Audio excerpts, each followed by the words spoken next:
बिस्मिल्लाहिर्रहमानिर्रहीम। अल्हम्दुलिल्लाहि रब्बिल आलमीन। अल्हम्दुलिल्लाहि कमा हुवा अहलो। अस्सलातु वस्सलामु अला सय्यदिल मुरसलीन व खातमे नबिय्यीन अबिल क़ासिम मुहम्मद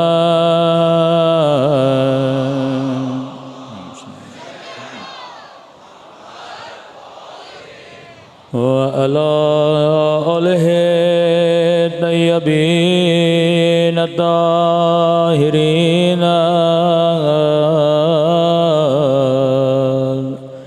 मअसूमीन। दुआ इमाम समा। अल्लाहुम्मा कुल्ले वलीका हुज्जत इब्ने हसन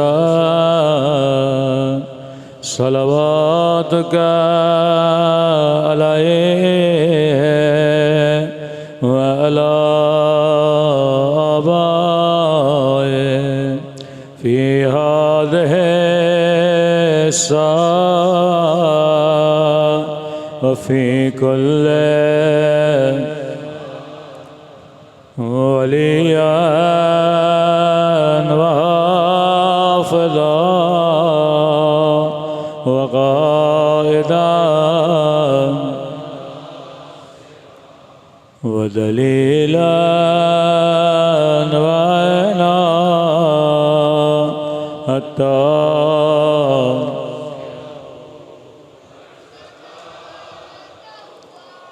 वतुमत्तअहु फ़ीहा तवीला बिरहमतिका या अरहमर राहिमीन। सलवात पढ़े मोहम्मद।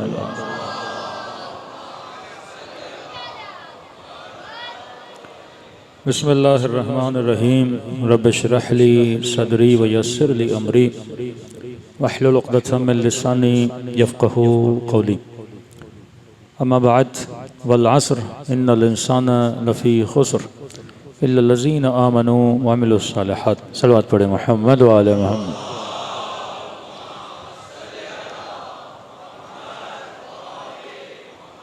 दुआ है परवरदिगार आलम हम सब की इबादतों को अपनी बारगाह में कबूल फ़रमाए और जिस मकसद ज़िंदगी को लेकर फ़र्श अज़ा अबा अब्दुल्लाह बराए खुदा उन मकासद में भी हम सब को कामयाबियाँ कामरानियाँ नसीब फ़रमाए। मुसलसल आपकी खिदमत में अर्ज़ कर रहे हैं कि अहले बैत अलैहिस्सलातु वस्सलाम ने जिस नेटवर्क को शियों के गठजोड़ के लिए बनाया, अगर हम आज भी उस नेटवर्क पे अमल करें तो दुनिया की कोई भी ताकत हमें शिकस्त दे नहीं सकती। मसला यह है कि अगर लोग नेटवर्क को छोड़ दें, ये मत समझें कि यह मकतब मौजज़ाती तौर पे आगे बढ़ा। ये तालीमात अहले बैत का नचीदा था जिसके ज़रिए से आपका मकतब यहाँ तक पहुँचा है। अब इमाम को खुदा ने एजाज़ की ताकत दी है। अगर मौला को ज़रूरत पड़े तो मुसल्ला उठाएं, मुसल्ले के नीचे से ज़रो जवाहिर भी उठा सकते हैं, सोने सिक्के भी निकाल सकते हैं। लेकिन ये कोई प्रैक्टिकल वे नहीं है कि अगर इमाम गैबत में चले जाते हैं तो फिर मौला ये लीडरशिपें जो इमाम के बाद वजूद में आएंगी वो माशरे को कैसे चलाएंगी। तो इमाम तो मौजज़ा कर सकता है, लेकिन मसलन अभी ईरान को पैसों की ज़रूरत हो तो सैयद अली खामनई मुसल्ला उठाए नीचे से सोना निकले, ऐसा तो नहीं हो सकता। या आपकी मुल्की क़यादत मुसल्ले उठाए और नीचे से पैसे निकाले, ऐसा नहीं हो सकता। तो अहले बैत ने कोई प्रैक्टिकल वे देना था हमें कि अगर हम गैबतों में चले जाएं, अगर गैबत कुबरा आ जाए और तुम अपने लिए किसी सालेह को, किसी मुत्तकी को, किसी साइन नफ्से को मुआशरे की वाहिद लीडरशिप का इंतखाब करना, फिर उसकी इताअत करना, जो पिछली मजलिसों में बता चुका। नमाज जमाअत का कॉन्सेप्ट यही है। विलायत अमीरुल मोमिनीन का ऐलान ही नमाज में होता है, नमाज जमाअत में होता है, रुकू में होता है, फिर कुरान का हुक्म है वरकऊ मअर राकिईन, इनके साथ मिल जाओ। तो एक नमाज जमाअत बग़ैर इमाम के नहीं होती, एक मुआशरा भी बग़ैर इमाम के चल नहीं सकता। अब इस इमाम के लिए मौला को चाहिए कोई सिस्टम दे। अगर शिया गैबत इमाम में किसी को रहबर बनाते हैं और मौला सिस्टम नहीं दे रहे, शिया कौम कहे कि जनाब हमें पैसों की ज़रूरत है निज़ाम चलाने के लिए, तो वो कहें भाई मौला तो मुसल्ले के नीचे से पैसे निकालते थे, हम कहाँ से लाएं। तभी मासूमीन ने एक प्रैक्टिकल सिस्टम दिया। ये नहीं हो सकता कि वो गैबत में चले जाएं और हमें कोई सिस्टम न देकर जाएं। ये नहीं हो सकता कि इतनी जहमतें मेहनतें, वही जो हम मुसलमानों को बताते हैं, इतनी जहमतें मेहनतें रसूल करके जाएं, पत्थर खाएं, जनाब हमजा जैसी शख्सियतें शहीद हो जाएं, लोगों को जिस्म को दो चाक कर दिया जाए और आखिर में रसूल कहें कि मैं जा रहा हूं, अब तुम जानो और ये सिस्टम जाने। फिर सकीफ़ा की लड़ाइयाँ हो जाएं, फिर मुसलमानों के अंदर तफरक़े हो जाएं, फिर पता ना हो कि खिलाफत है या मुलूकियत है, सिस्टम चलेगा कैसे। जिसके मन में जो आए, फिर रसूल कह कर गए अगर हाकिम चाहे हबशी गुलाम भी हो, चाहे काला भी हो, चाहे सफ़ेद भी हो, चाहे फासिक भी हो, चाहे फाजिर भी हो, चाहे ज़ानी भी हो, जैसा भी बंदा तेरे ऊपर आए, बस तूने क्या करनी है, इताअत करनी है। तो ये दीन तो न बना, ये तो दीन के अंदर तफरक़े का बाइस बना। फिर ये क्यों कहा अन्नासु अला दीन मुलूकिहिम, फिर ये क्यों कहा यरसु इल्ला इबादियस सालिहीन, फिर ये क्यों कहा कि खुदा दीन को लाता ही इसीलिए है ताकि ज़मीन पर अदल को कायम किया जाए और जोर और क़िस्त को हटा दिया जाए। फिर कॉन्सेप्ट ऑफ अदालत क्या है कि अगर फासिकों को नीचे रहना था तो फिर अंबिया को भेजने की ज़रूरत क्या थी। अगर जाबिरों के नीचे ही अवाम को रहना था फिर औलिया को भेजने की ज़रूरत क्या थी। तो कंप्लीटली नज़रियात अगर अपोजिट द दीन चले जाएं फिर मुआशरा तबाह बर्बाद हो जाता है। लेकिन हमारा अकीदा यह नहीं है। खुदा निज़ाम देकर गया जिसको हम निज़ाम विलायत कहते हैं। रिसालत के बाद एक निज़ाम है, निज़ाम विलायत। एक बाब मदीनतुल इल्म देकर गए, एक इमाम हकीम देकर गए ताकि वो मुआशरे की इस्लाह करें। युसब्बिहु लिल्लाहि मा फिस समावाति मा फिल अर्ज़। अल्लाह की तस्बीह करो। ए हबीब, तुम्हारी ड्यूटी है।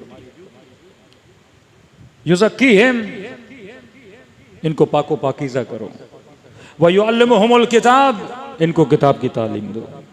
वल हिकमत, इनको हिकमत भी सिखाओ। एक मुसलमानों का तबका कहता है कुरान की तालीम दो, इल्म दो, लेकिन तज़किये की ज़रूरत नहीं है। मातमी आए मातम करे, खतीब आए मजलिस पढ़े, लेकिन तज़किये की ज़रूरत नहीं है। तज़किया सफाई है। एक छोटे से बच्चे को पता है अगर बाप कहे बेटा गिलास में पानी भर कर लाओ, अगर गिलास मेला है, नजस है, ये जाएगा पहले गिलास को धोएगा फिर उसके अंदर पानी लेकर आएगा। और मेले गिलास में अगर पानी लाया तो बाप पानी पिएगा भी नहीं, इसको डांटेगा भी।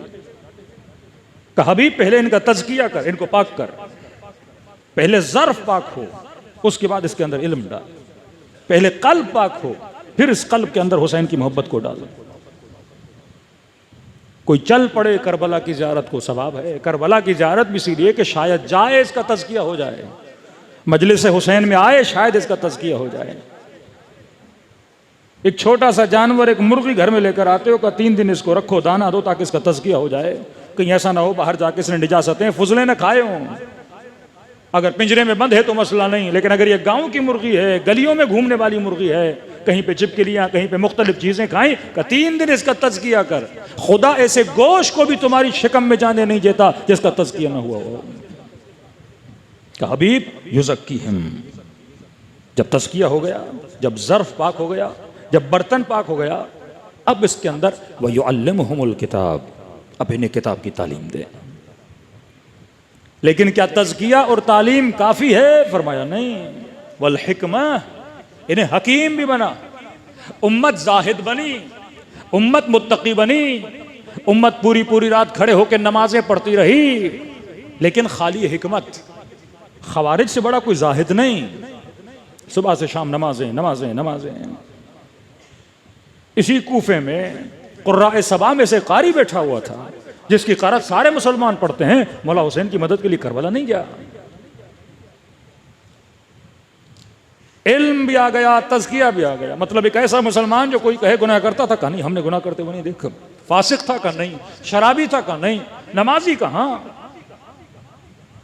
लेकिन हिकमत नहीं है इस बंदे में कि तेरी नमाजें किस काम की अगर तू हुसैन की मदद के लिए नहीं जा रहा, तेरे रोजे किस काम के अगर अबा अब्दुल्लाह हुसैन की मदद के लिए नहीं जा रहा। तभी बड़ी कोशिश की गई इस खित्ते में दो फिक्रों को परवान चढ़ाया जाए, एक सूफिज्म की फिक्र, एक बुद्धिज्म की फिक्र, क्योंकि उनको मसला जिक्र से नहीं है, फिक्र से, आइडियोलॉजी से। सूफी खानकाहें बनाते हैं, अल्लाह का नाम लेकर रक्स करते रहते हैं, धमाले डालते रहते हैं, बड़े अच्छे लोग होते हैं, गुनाह नहीं करते, अच्छी अच्छी बातें करेंगे, मारिफत खुदा का बातें करेंगे, अल्लाह के वजूद की बातें करेंगे, जिनको जिक्री भी बोला जाता है, भाई जिक्र कल्बी कैसे किया जाता है, हु कैसे किया जाता है, ये फूके ही मारते रहते हैं पूरा दिन, लेकिन दिमाग खाली, साहिब हिकमत नहीं। ऐसे ही बरेलवियों का एक तबका है, सुबह से शाम या रसूल अल्लाह सल्लल्लाहु अलैहि या रसूल अल्लाह, कभी अंगूठों को चूमना, कभी या रसूल अल्लाह कहना, सलवातों पे सलवाते भेजे जा रहे हैं। लेकिन मजाल है कभी फिलिस्तीन के लिए कोई बात करे, मजाल है किसी फिलिस्तीन तो दूर की बात है, मजाल है पाकिस्तान में होने वाले जुल्म पे कोई बात करे। का ये खानकाही सोच कि सैयदा के घर को जलाया जा रहा है, खानकाही सोचों वाले अपने घर में बैठे ऊंट पे सवार होके एक एक अंसार के दरवाजे पे जाती हैं। तुमने सुना नहीं था वो मुआशरा जिसे आशिके अली होना चाहिए था, वो दुश्मन अली बन गया। 180 डिग्री अगेंस्ट, कि जिनसे मोहब्बत करो तो तुझे जन्नत मिले, कहता नहीं मैंने इसे कत्ल करना है। जिनकी इताअत तुम पर वाजिब है, उन्हीं के मुकाबले में आके खड़े हो गए।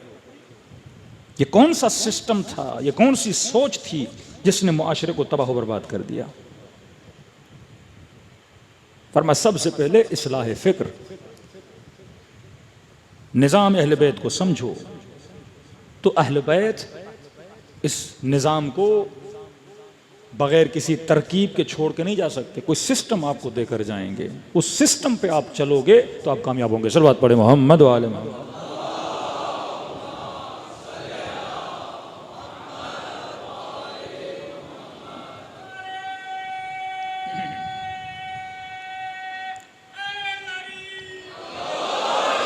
कि ऐसा मुआशरा जो जिक्री मुआशरा बने। सूफी बनाओ इनको, अल्लाह करें, नमाजें पढ़ें, इबादतें करें, मस्जिदों में जमा हो जाएं, रसूल का नाम लें। अब कोई तफरीक नहीं, शियों के अंदर भी ऐसे फ़िरक़े बनाओ, अली अली करते रहें, दिन रात करते रहें, कोई मसला नहीं है, हमें कोई ख़तरा नहीं है। मातम करना है पूरी पूरी रात करो, आज़ादारी करनी है, हाँ बंद घरों में, बंद जगहों में जो करना है करो, हमें कोई मसला नहीं है। मजलिस पढ़ने पढ़ो, नारे मारने पढ़ो, 1 मिनट का नारा, 2 मिनट का नारा, 5 मिनट का नारा, जितनी सांस है उतना लंबा मारो, हमें क्या मसला है। जिक्र अली करो, हमें कोई मसला नहीं, जिक्र हुसैन करो, हमें कोई मसला नहीं। और चाइना में, इंडिया में बुद्धिज्म की सोच को फैला दिया गया कि बुद्धा की सोच ये थी अगर एक गाल पे कोई थप्पड़ मारे, चापड़ मारे, तो दूसरा भी दे दो उसे। मतलब जालिम के मुकाबले में लड़ना नहीं है, खून नहीं बहाना, मद्दे मुकाबिल नहीं उठना, ईंट का जवाब पत्थर से नहीं देना। इस फिक्र को वहां पे क्यों इस फिक्र को परवान चढ़ाया गया? अगर कोई दुश्मन तुम्हारे मुल्कों पे हमला करे तो इसके अंदर जिहादी मिजाज ना हो, दिफाई मिजाज ना हो, दुश्मन को ललकारने का हौसला ना हो। और हमारे यहां सूफिज्म ऐसे आपको कई लोग मिलेंगे, नारे बहुत अच्छे मारते हैं, अमीरुल मोमिनीन का नाम लेते हैं, लेकिन सिर्फ जिक्र अली, जिक्र हुसैन करो, फिक्र अबा अब्दुल्ला का नहीं, फिक्र नहीं देनी अबा अब्दुल्ला, ये खतरनाक है। फिक्र अली इब्न अबी तालिब का ये खतरनाक है। आज कई बरादरान अहले सुन्नत हैं, फिक्हन सुन्नी है, सियासी तौर पे शिया हैं। हमास सियासी तौर पे शिया है, फिक्र सियासी शिया है उनकी। इख्वानुल मुस्लिमीन जो मुर्सी वाली थी, फिक्र सियासी शिया थी, क्योंकि सियासत अहले सुन्नत में हाकिम के खिलाफ उठना है ही नहीं, हराम है उनके यहां, वो उलिल अम्र है। छोटा सा नौजवान था का मौलाना, कभी अपने भाइयों से बातचीत होती है तो मैं उसे किस तरह एहसास दिलाऊं कि मैं नेमत में हूं, तो मैंने कहा ये आयत पढ़ दो, अतीउल्लाह व अतीउर रसूल व उलिल अम्र मिनकुम। मैंने उसे बड़ो तर्जमा करे, अल्लाह की इताअत करो, रसूल की इताअत करो, तीसरी इताअत किसकी है? उलिल अम्र की। तो मैंने कहा उससे पूछो उलिल अम्र कौन है? तो उनकी तफसीर के मुताबिक उलिल अम्र वक्त का हाकिम है। हम वक्त के हाकिम को उलिल अम्र नहीं मानते, हम हुज्जत खुदा को उलिल अम्र मानते हैं। तो मैंने कहा फिर उसकी आंखों में आंखें डाल के देखो, नेमत में मैं हूं या नेमत में तुम हो?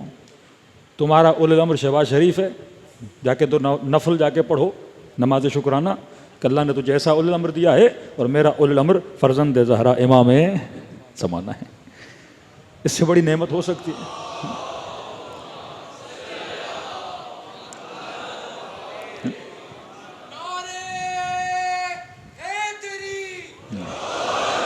ऐसे ऐसों को तुम्हारे लिए उलिल अम्र बनाएगा जिनकी शक्ल देख के बंदा रास्ता बदल दे।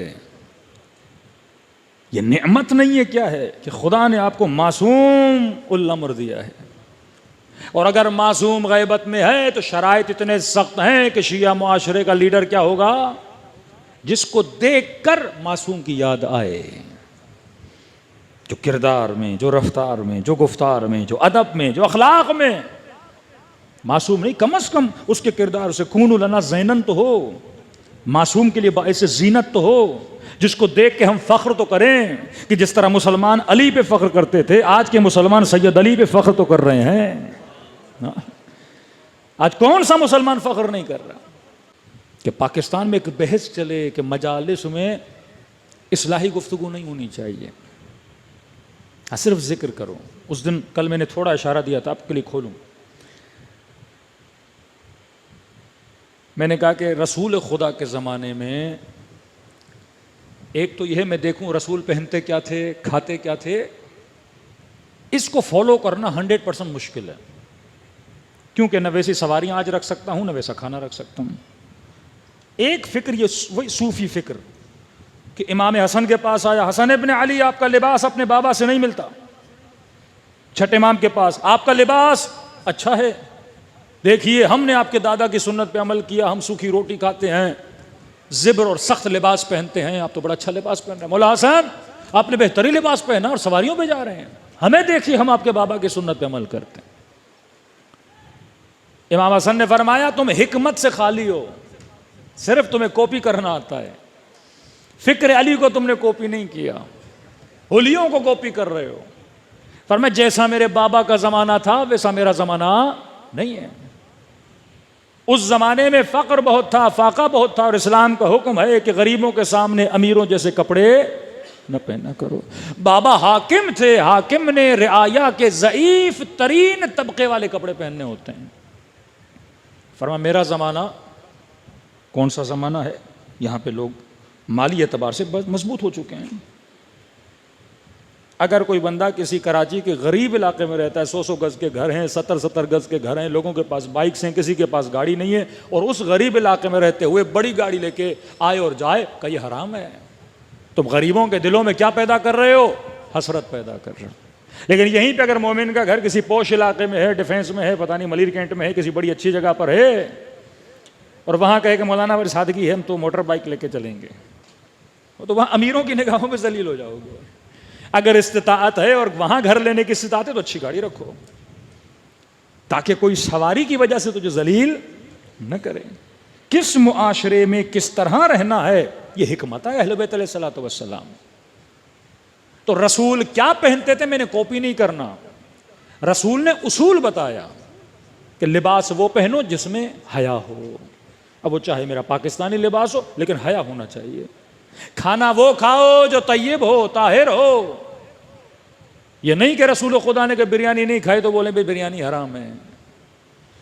कभी नबी ने नहारी चखी नहीं और कराची वाले नहारी पे नहारी, भाई ये हराम है। ये किदासत जो लोगों ने बाज लाई, और आप नजर आता है मुख्तलिफ फिरके आप इसी पाकिस्तान में देख सकते हैं, मिट्टी के बर्तन और अजीब अजीब हरकत और सकनात। फरमाइए आरी हैं, ये अक्ल से खाली हैं। हमने उसूल अहले बैत को फॉलो करना है, उसूल अहले बैत। अब अहले बैत की जात में तीन पहलू हैं। एक पहलू वो खाते क्या थे, पहनते क्या थे। दूसरा पहलू उनके उसूल क्या हैं। तीसरा उनकी फजीलतें। फजीलत है ये बदनी ज़ाहिरी फजीलतें। मसलन अमीरुल मोमिनीन ने शक्कुल कमर किया, रसूल खुदा ने शक्कुल कमर किया, चांद के दो टुकड़े कर दिए। मैं प्रैक्टिकली उन जैसी सवारियां, उन जैसे घर, उन जैसे खानों पे 100% नहीं चल सकता। मैंने उसूल को फॉलो करना है। एक जो अहले बैत अलैहिस्सलातु वस्सलाम ने मोजिज़ात दिखाए वो उनकी ज़ात की फजीलत थी। मैं उस चीज़ को कॉपी नहीं कर सकता। मैं चांद के दो टुकड़े नहीं कर सकता। मैं मुसल्ले के नीचे से पैसे नहीं निकाल सकता। मैं समंदर पे चल नहीं सकता। मैं कंकर अपने हाथ में लूं और वह या अल्लाह कहे, ये मेरे बस की बात नहीं है, इल्ला ये कि कोई साहिब करामत बन जाए। तो उमूमुन नास के लिए अहले बैत की फजीलतों को, जो फ़ज़ाइल ख़ास इमामत हैं, तो इल्म लदुनी रखते हैं, मेरे पास नहीं। वो शक्ल कमर करते, मैं नहीं कर सकता। वो सूरज को पलटा सकते, मैं नहीं कर सकता। इसको भी कॉपी करना, 100% अमल करना, ये फजीलत सिर्फ अली की है, अमीरुल मोमिनीन की है। तुम इसको कॉपी नहीं कर सकते। वो कौन सी चीज है जो मैं अहले बैत की अपना सकता हूं आज के जमाने में 100%? वो है अहले बैत के बताए हुए उसूल। नहजुल बलागा पढ़ो, ये तुम्हारे काम की चीज है। वो है जनाब ज़ैनब के अहकामात जो बताए खवातीन को, ये तुम्हारे काम की चीज है। मौला फरमाते पूरी दुनिया अली की मुखालिफ भी बन जाए, अली पे फर्क नहीं पड़ेगा। और पूरी दुनिया अली के फजाइल भी पढ़े, जो फजीलत है वो खुदा ने दी है। पर मसलुल इमाम मसलुल काबा, इमाम की मिसाल काबे की तरह है। क्या मतलब? काबा लोगों के पास नहीं जाता, दुनिया काबे के पास जाती है। अगर तू काबे के पास जाएगा तू हाजी बनेगा, अगर तू अली के पास जाएगा तो सलमान भी बनेगा, अबू ज़र भी बनेगा और होर भी बनेगा। या अली, आपने इनके दरवाजों पर आना है।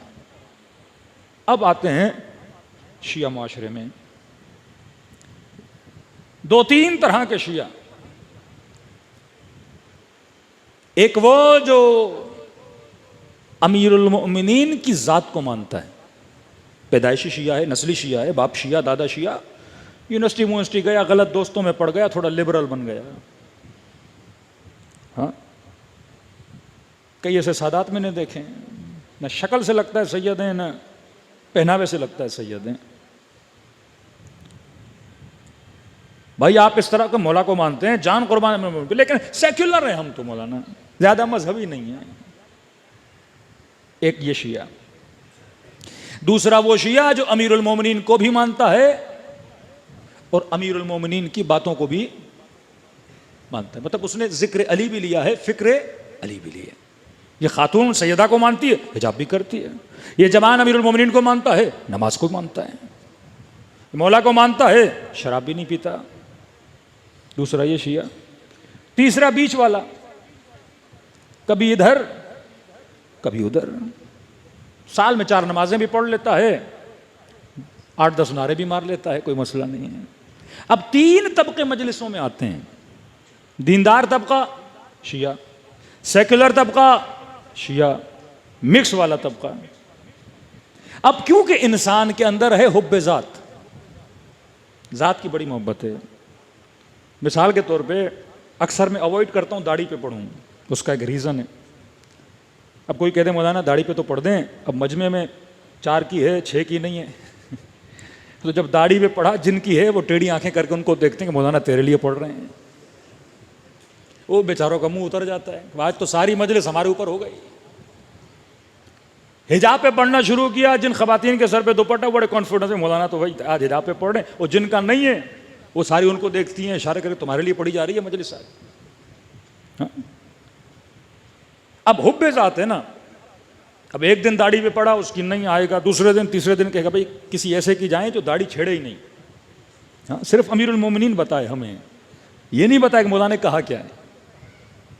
क्योंकि ये सेकुलर है या लिबरल है, जो भी है, अगर दीन पे अमल नहीं करता, लेकिन अमीरुल मोमिनीन की मोहब्बत तो है, बचपन से अज़ादारी, गिरिया, मातम ये तो करता है, मोहब्बत है। अब ये कौन सा तबका है? सियासतदानों का तबका। ये कौन सा तबका है? गवैयों का तबका, बास टिकटॉकर का तबका। कई ऐसे लोग हैं जिस तबके में आते हैं। इला माशाअल्लाह बेदीन है, बेदीनी की इंतहा पर है, लेकिन मुहर्रम में मातम करेगा, नोहा पड़ेगा, गिरिया करेगा। अब मजलिसें भी चंद किस्मों की हैं। एक वो मजलिस जिसमें सिर्फ अमीरुल मोमिनीन का जिक्र किया जाता है। अब जब अली का जिक्र किया जाएगा, उसका ताल्लुक किसके है? अमीरुल मोमिनीन से। मेरे साथ कोई उसका प्रैक्टिकल लेना देना नहीं है कि मौला अली ने खैबर फतह किया, खंदक फतह किया, इतनी खैरात दे दी, शब हिजरत नबी के बिस्तर पे सो गए, बहादुरी के साथ सोए। ये किसकी फजीलत है? अमीरुल मोमिनीन। अब मौला किसका है? मेरा। और जब मेरे मौला की तारीफ होगी तो मैं क्या होऊंगा? खुश हो जाऊंगा। एक बाप के 10 बेटे हों, अगर सिर्फ बाप की तारीफ की जाए तो 10 के 10 क्या होंगे? खुश होंगे। 2 नमाजी होंगे, 2 अच्छे होंगे, 2 नाफरमान होंगे, कुछ भी हो, लेकिन तारीफ तो बाप की हो रही है ना। भले नाफरमान बेटा हो, लेकिन जब बाप की तारीफ हो खुश हो जाएंगे। और यहीं पे कहें कि अब्बा ने ये कहा था कि ये वाले बेटे में ये चीज़ है और ये वाले में, वहां पे कहें इस चीज़ को नहीं छोड़ो।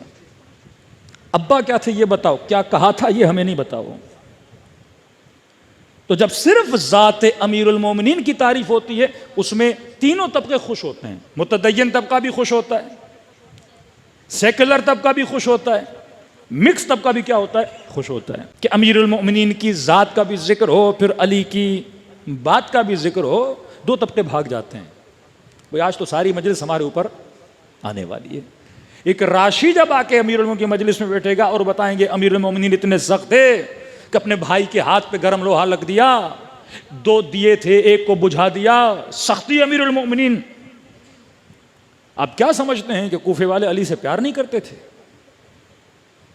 अगर प्यार न करते तो अमीरुल मोमिनीन को बिलजबर कि खलीफा बनिए, खलीफा बनिए, खलीफा बनिए, और बनाने के बाद फिर ही जंग जमल खड़ी कर दी इन लोगों ने।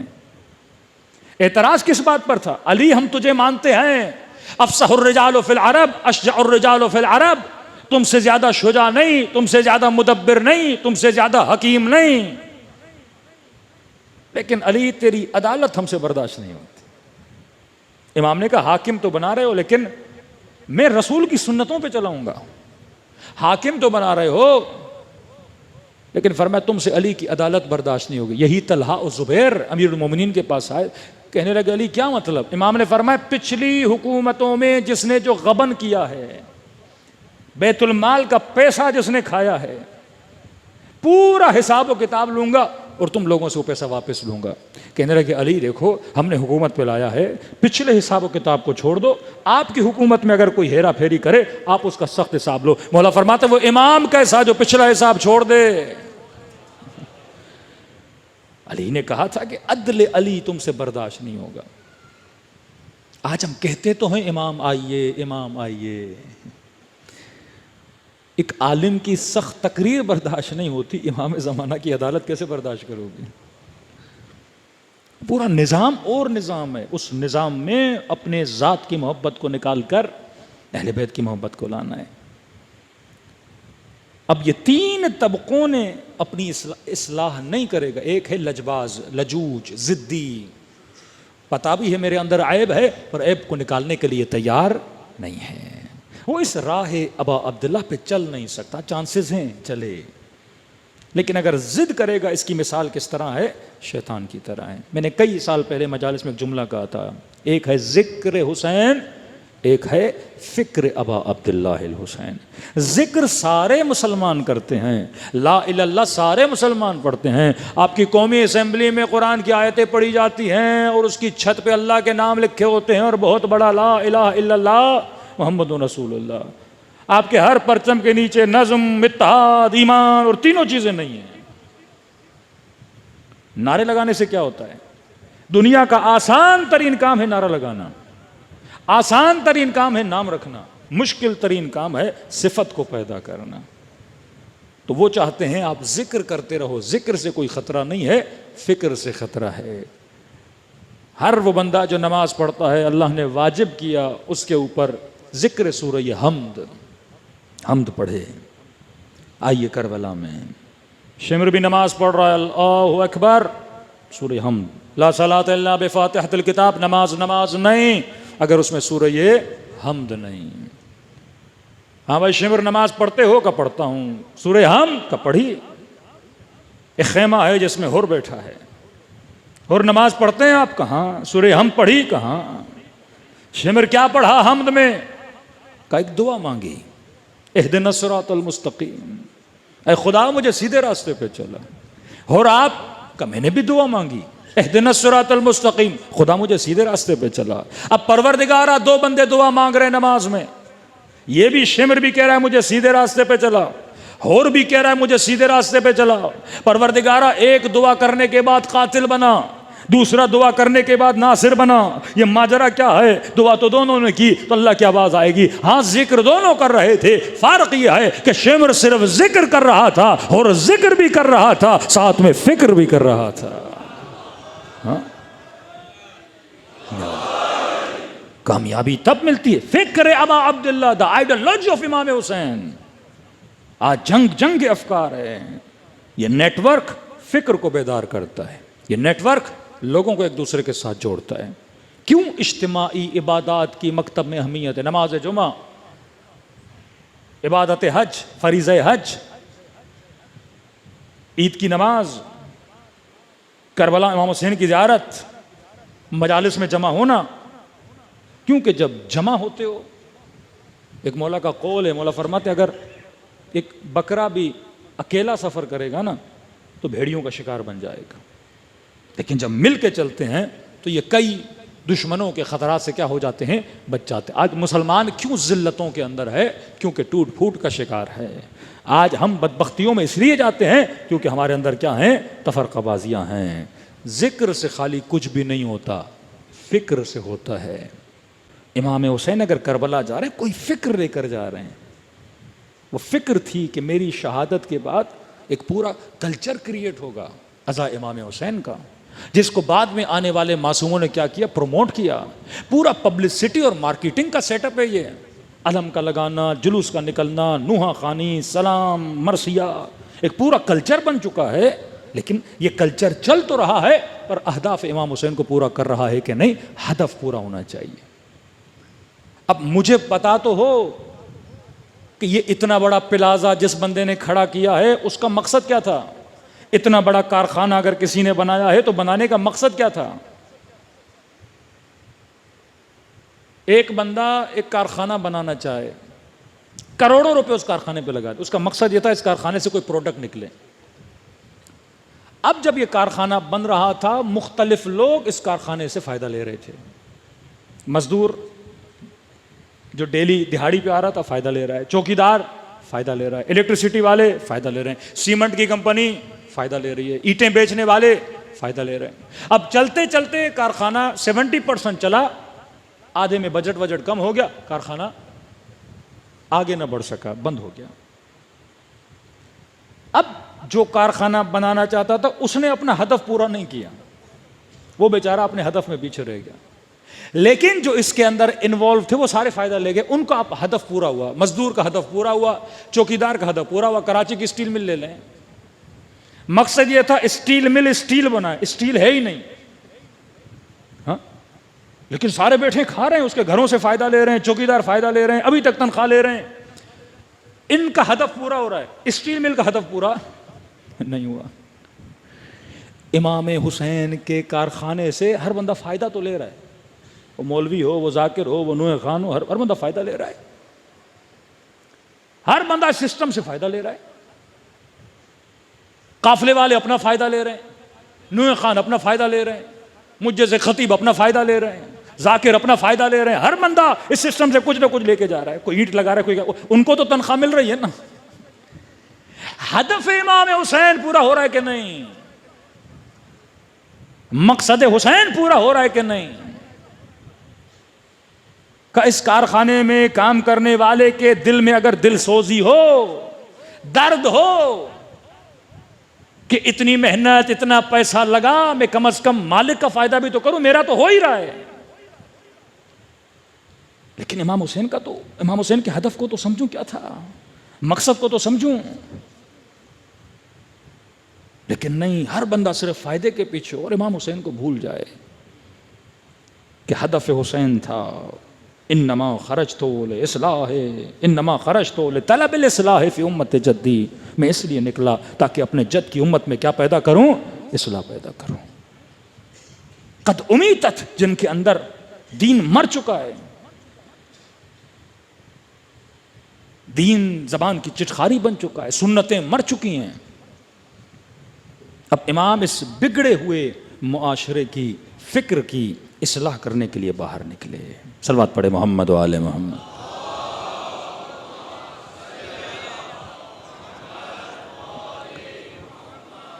किसी ने कहा मौलाना आपने पहली मजलिस में बताया था कि इफादियत, इस सिस्टम की इफादियत आपने दो ऐन बताए, दूसरे नहीं बताए, क्योंकि टॉपिक यहाँ का नहीं था, मैंने सिर्फ इशारा किया था। बाकी जिन्होंने सुनना है वो शरीकतुल हुसैन अपना साहिब ज़मान की मजलिस हैं, या सोल्जर बाज़ार मुकबे इमाम हुसैन की मजलिस हैं, उसमें ये सारे, मैं सिर्फ नाम ले रहा हूँ ताकि आपको पता चले। ये सिस्टम हमारी 10 चीज़ें मजबूत करता है। एक, मजलिस अबा अब्दुल्ला अक़ल को मजबूत करती है, इस पे तफसील 10-15 मिनट की गुफ्तगू हो सकती है। मजलिस अबा अब्दुल्ला आपको इल्म देती है, ये नेटवर्क, जो भी इमाम हुसैन की मजलिस में आएगा उसकी अक्ल मजबूत होनी चाहिए। अल मोमिन का यस, मोमिन होशियार होता है, मोमिन तेज़ होता है, वक्त के फितनों को समझता है। फितने पे एक मजलिस हो सकती है, ये देखे कि ये भी मुज्तहिद है, ये भी मुज्तहिद है, इस मुज्तहिद के दफ्तर को मुल्क बंद कर रहा है, दूसरे मुज्तहिद के दफ्तर को सपोर्ट कर रहा है, एक मर्जा को प्रमोट किया जाता है, दूसरे मर्जा को रोका जाता है। अमेरिका की हमसे दोस्ती है, यूके की हमसे क्या दोस्ती है, लेकिन नहीं, आप देखेंगे मराजे के दरमियान भी एक को वो इतना प्रमोट करते हैं उसके चैनल्स को, दूसरे का चैनल बंद कर दे। तो समझना चाहिए दुश्मन किसका साथ दे रहा है। तो वो देख रहे हैं इसकी फिक्र हमारी फिक्र से मिलती है, इसकी फिक्र हमारी फिक्र से नहीं मिलती। आगा ज़कज़की जुलूस निकालते हैं, बेटों समेत उन पे फायरिंग की जाती है, आंख उनकी जाया कर दी जाती है। क्यों? इसका जुलूस उनको क्यों नहीं पसंद? क्योंकि ये आइडियोलॉजी ऑफ इमाम हुसैन को लेकर चल रहा है। तो मजलिस इमाम हुसैन नौजवान को अक्लमंद बनाती है, मजलिस इमाम हुसैन आपको इल्म देती है। यहां पे आपको तारीख का पता चलता है, कातिल और मकतूल का पता चलता है। मजलिस इमाम हुसैन तीसरा ऐन अकीदे को मजबूत करती है। नौजवानों के जब अकीदे बिगड़ जाते हैं, इस फर्श अज़ा पे आएंगे, अकायद को मजबूत करें। मजलिस इमाम हुसैन आपको बाअमल बनाती है। कई लोग शराबी थे, इमाम हुसैन की मजलिस में शराब छोड़ दिया। औरतें हिजाब नहीं करती थीं, सैयदा ज़ैनब की वजह से हिजाब करना शुरू कर दिया। यह मिंबर था जिसने लोगों को बाहिजाब बनाया, यह मिंबर था जिसने अकायद को सही किया। पांचवा ऐन, ऐन इरफान, मजलिस इमाम हुसैन आपको बसीर बनाती है, आपके दिल में अहल बैत की मारिफत को पैदा करती है। छठा ऐन, ऐन इज्जत, मजलिस अबा अब्दुल्ला आपको बाइज्जत बनाती है, आपको सिखाती है जिंदगी वकार के साथ गुजारना। कभी भी सेल्फ रिस्पेक्ट पे नो कॉम्प्रोमाइज है कि जिल्लत की जिंदगी से इज्जत की मौत बेहतर है। ये सारे मुसलमान मुल्कों ने जिल्लत को अपने सीने से लगाया। सिर्फ एक अहल बैत के चाहने वाले, वो ईरान था, वो यमन था, वो इराक के शिया थे, जिन्होंने कहा कि मरते हैं तो मर जाएं, लेकिन हम जालिम के सामने सर नहीं झुकाएंगे। कितनी बदमाशी से कहें कि आप ये बंद कर दो, आप कारखाने बंद कर दो, आप वो कर दो, अपना पूरा दिफाई सिस्टम खत्म कर दो,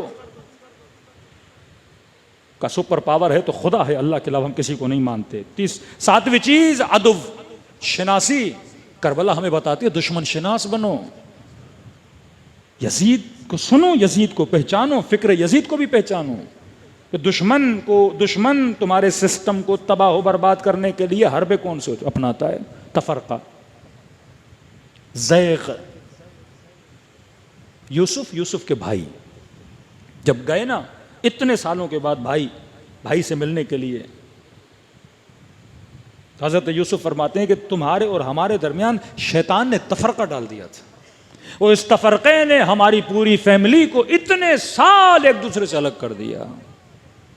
ये शैतान तफरका डालता है, शिया को शिया से लड़ाता है, अज़ादार को अज़ादार से लड़ाता है। 7वां अदब। 8वां अवातिफ, करबला हमारे इमोशंस को सही करती है कि हमारे जज्बात, ए जवां अपने जज्बात को गलत जगह पर इस्तेमाल न किया कर, गलत मोहब्बतों में खुद को तबाह बर्बाद न किया कर, अपने इमोशंस को, अपनी एनर्जीज को गलत जगह पे न लगाया कर, सही जगह पे, सही रास्ते पे एनर्जी लगा। शहीद कासिम की तरह, शहीद हुसैनी की तरह, शहीद सिब्ते जाफर की तरह, साहिब इल्म, साहिब मारिफत, इतने शायर हैं कराची में, कौन सा शायर जो अपनी शायरी में पैगाम भी दे? क्यों खुदा ने इस मद्दाह और शायर अहले बैत को इतनी इज्जत दी? आज भी दुनिया याद करती है, रोती है। जिक्र इमाम ज़माना कर रहे हैं, फिर बता रहे हैं मुंह कैसे दिखाओगे? जो गीबतें करते हैं वो कैसे मुंह दिखाएंगे? वहीं पे पैगाम खुम्स भी दे रहे हैं, ज़कात और गरीब का दर्स भी दे रहे हैं, क्योंकि शायर बाबसीर है। आज कितने शायर हैं जिनके अंदर इतनी बसारत हो, आज कितने नूह खान हैं जिनके अंदर यह बसारत हो। वो चेहरे जो शियों के अंदर तफरीक का बायस हैं, जिन पे शिया यूनाइटेड नहीं है, जिन्होंने शियों के अंदर फूट डाली है, आज आपके बाज नूह खान उनको अपने नूहों में ला रहे हैं, प्रमोट कर रहे हैं। भाई नूहा इमाम हुसैन के पैगाम को प्रमोट करने के लिए। अदब सितीजी, दुश्मन शनासी, इमोशंस अवातिफ। 9वां आइन इबरत, करबला इबरत के लिए है। शहीद मुतहरी कहते हैं अगर करबला के शिमर को पढ़ो तो आज के शिमर को पहचानने का हौसला रखो। यजीद पे लानत भेज रहे हो, लेकिन पहचानो तो सही वो सिफात उस यजीद के अंदर थी, आज वालों के अंदर हैं। इसको पहचानो। मुकाबला नहीं कर सकते, कम से कम बच्चों को बताओ बेटा ये यजीद है, इससे मोहब्बत नहीं करनी। तबर्रा का मकसद दुश्मन अहल बैत अगर आज भी है किरदार के एतबार से, बच्चा इससे क्या करे? दुश्मनी करेगा तो उसके करीब नहीं जाएगा।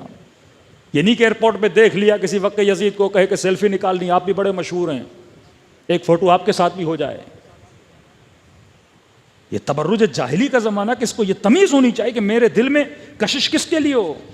कोई एक्टर देखा सेल्फी, कोई क्रिकेटर देखा सेल्फी, वहीं पे कोई मौलवी देखा सेल्फी। ये सेकुलरिज्म है कि तमीज नहीं है मुझे कि मैं किससे मोहब्बत करूं, किससे नफरत करूं। बस शोहरत के पीछे, कमेंट्स के पीछे, लाइक्स के पीछे। ऐसे ही लोग करबला जाते हैं, एक सेल्फी, फिर यूरोप जाते हैं, किसी बीच पे खड़े हो जाते हैं, वहां भी सेल्फी। अब समझ नहीं आती है बंदा करबला वाला है या यजीद के बीच वाला है। तमीज तुम्हारी सिलेक्शन अक्ल की बुनियाद पे होनी चाहिए। अपनी इज्जत को बरकरार रखो।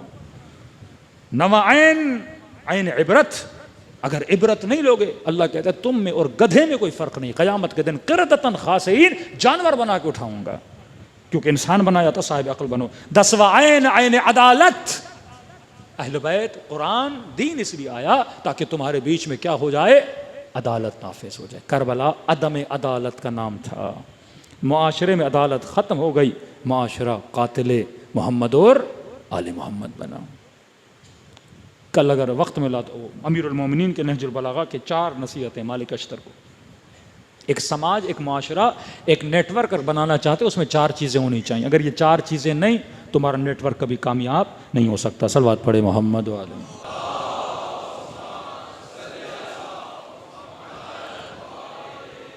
आप लाख आ गए रहबर के कसीदे पढ़ें, लेकिन राहो रविश रहबर पे नहीं चलेंगे, इफादियत नहीं होगी। आज ईरान कामयाब है वाहिद रहबरियत की वजह से। जिस दिन ईरान में रहबरियत खुदा न खास्ता इधर उधर हुई, आप ईरान का हाल देखिएगा।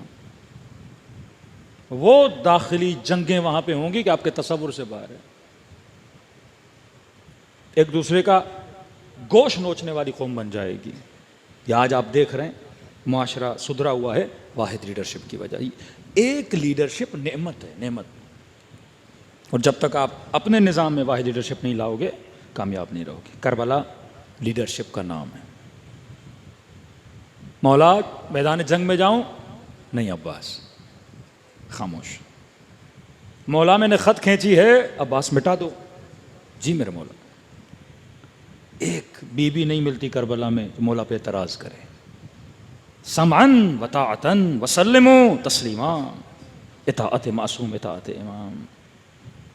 आइए दिलों को करबला लेकर चलें, दुआ करें कि परवरदिगार आलम हमारे मुआशरे को, हमारे समाज को ऐसा बनाए जैसा अहले बैत हमें देखना चाहते हैं।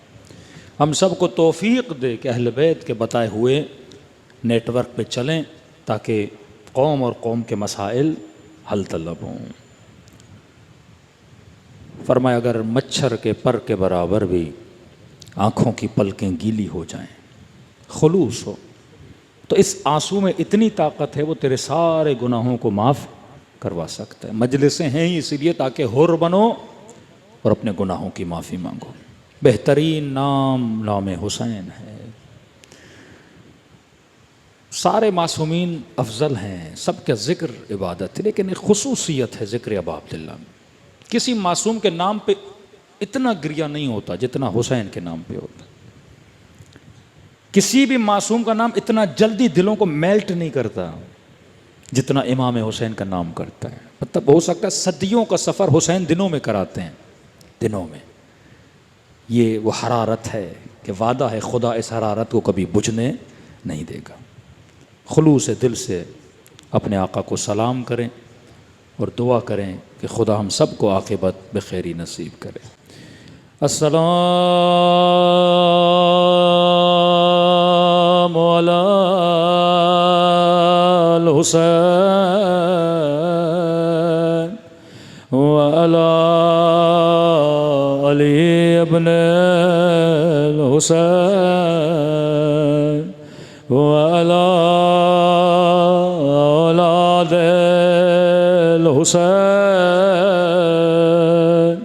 व अला अस्हाबे। बुलंद आवाज़ से अस्सलाम अला व अला अली इब्न व अला औलादिल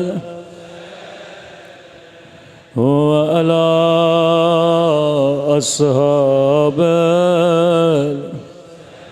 हुसैन की सदा बुलंद हो अस्सलाम अला व अला अली इब्न व अला औलादिल व अला अस्हाबिल। मेरा सलाम हो उस दर्द भरे मंजर पे जब दाएं तरफ की पसलियाँ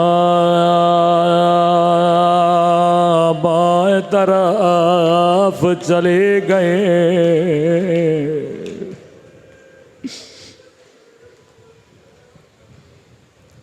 कई ऐसे ज़ख्म थे जिन पे आले रसूल ने बड़ा गिरिया किया है। कई ऐसी मुसीबतें हैं कि जिनकी आपस में शबाहतें बहुत हैं। दो ज़ख्मों पे अहल बैत ने बड़ा गिरिया किया। सिर्फ एक दो मासूम ने नहीं, 12 के 12 मासूमों ने गिरिया किया। सुनेंगे वो कौन से ज़ख्म हैं। एक रुखसारों पे लगे तमाचे, हर मासूम ने गिरिया किया। इमाम हसन किसी जाकिर के ख्वाब में आए, फरमाया जाकिर तू मेरे शियों को मेरे असली मसाइब क्यों नहीं सुनाता? कहने लगा मौला मैं सारे मसाइब सुनाता हूँ, मौला मैं सुनाता हूँ। हसन वो वाहिद इमाम है जिसे 2 मरतबा कफन पहनाया गया, सफ़ेद कफन में जनाजा बाहर गया, लेकिन जब घर वापस आया तो बहन की फरियाद बुलंद हुई, हसन मैंने तो सफ़ेद कफन पहनाया था, तेरे कफन को खून से रंगे किसने किया? फरमाया हाँ ये मेरे मसाइब हैं, लेकिन मेरे असली मसाइब नहीं है।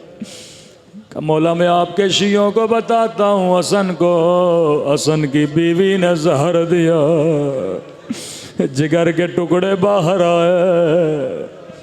फरमाया जाकिर ये मेरे मसाइब हैं पर मेरे असली मसाइब नहीं है। का मौला खुद बता ये असली मसाइब क्या हैं? फरमाया मेरे असली मसाइब मदीने की गली में थे, एक बंद गली, जाकिर हुसैन छोटा था मैं बड़ा था, मेरे सामने किसी ने मेरी अम्मा को तमाचा मारा,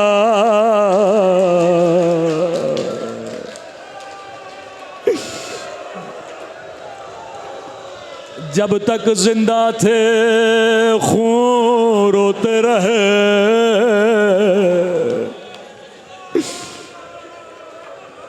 इस तमाचे पे अहले बैत ने बड़ा गिरिया किया।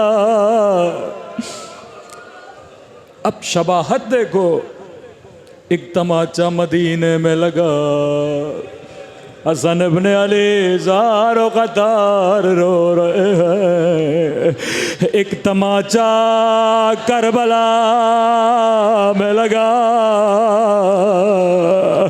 इमाम ज़माना फरमाते हैं मेरा सलाम हो उन नन्हे से रुखसारों पे ओ जिनका रंग तमाचों ने बदल दिया।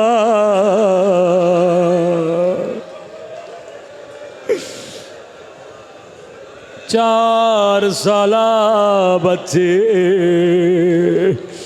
रो के कहने लगी मेरे गरीबुल वतन बाबा, मेरे 3 दिन के प्यास है बाबा, बाबा जरा आंखें खोलो, मैं दादी की शबी बन चुकी हूँ।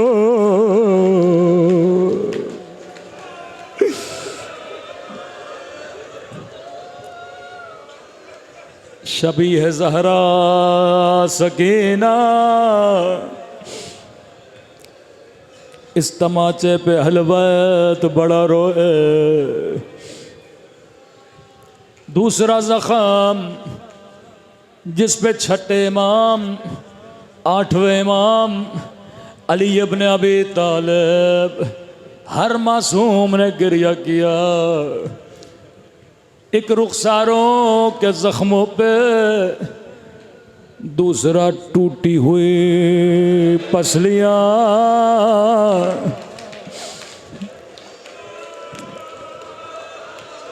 एक ज़ाहिर मशहद गया, इमाम रज़ा को बार बार वास्ता देने लगा। ख्वाब में मौला फरमाया ऐशियो छोटी छोटी बातों के लिए हमें पसलियों का वास्ता न दिया करो, हम बर्दाश्त नहीं करते।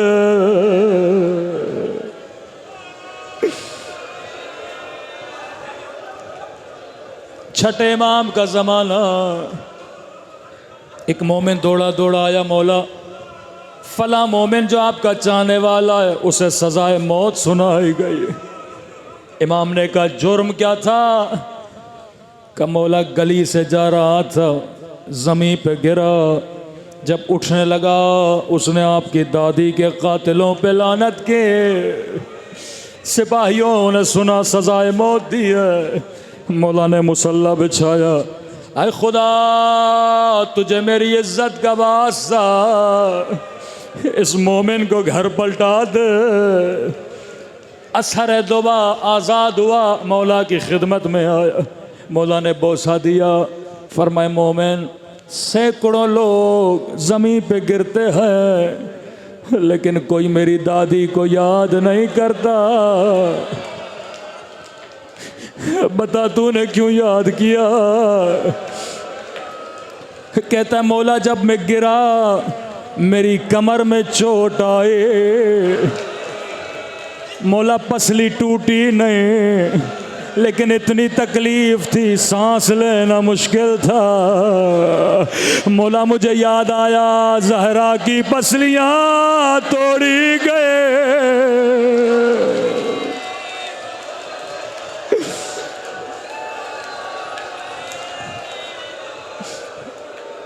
चेहरे पे तमाचा, शबी सकीना, पसलियों के टूटने में भी करबला में एक शबी है। सुनेंगे शबी का नाम क्या है? ऐ खुदा तुझे हसन के यतीम कासिम का वास्ता,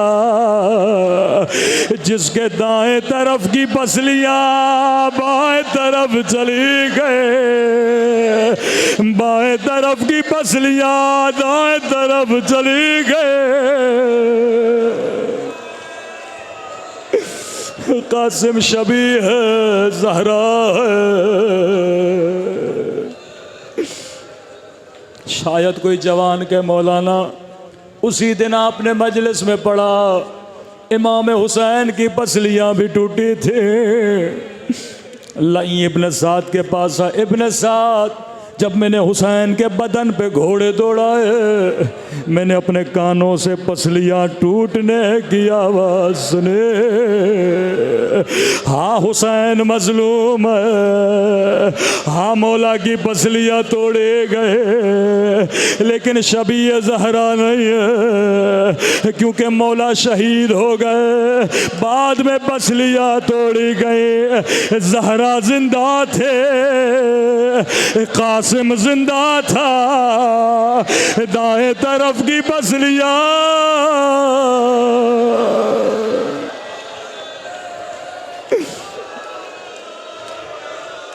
अकबर को भी नेज़े लगे लेकिन पसलियाँ नहीं टूटी।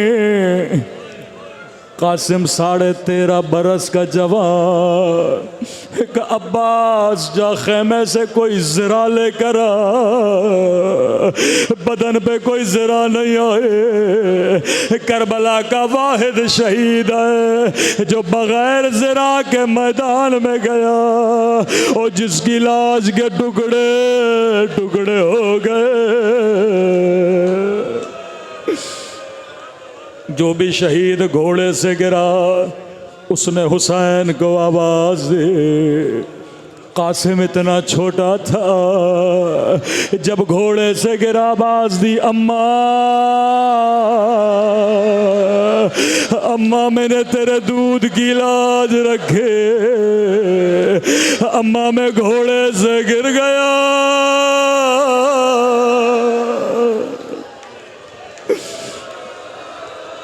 हुसैन दौड़े दौड़े मैदान करबला में पहुंचे।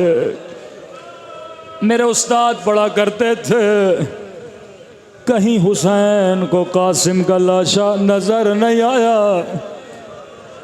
का कासिम इमाम होकर आवाज़ देता हूँ, मुझे लब्बैक कहो। दाई तरफ से आवाज़ आई, जी मेरे मौला। बाईं तरफ से आवाज आई, जी मेरे मौला। घोड़े से उतरे, अपनी अबा का दामन बिछाया, कटी हुई उंगलियां उठाए, कटे हुए गोश्त के टुकड़े उठाए, नजफ की तरफ मुंह किया। बाबा अली, खैबर फतह करना आसान है, लेकिन यतीम की लाश के टुकड़े उठाना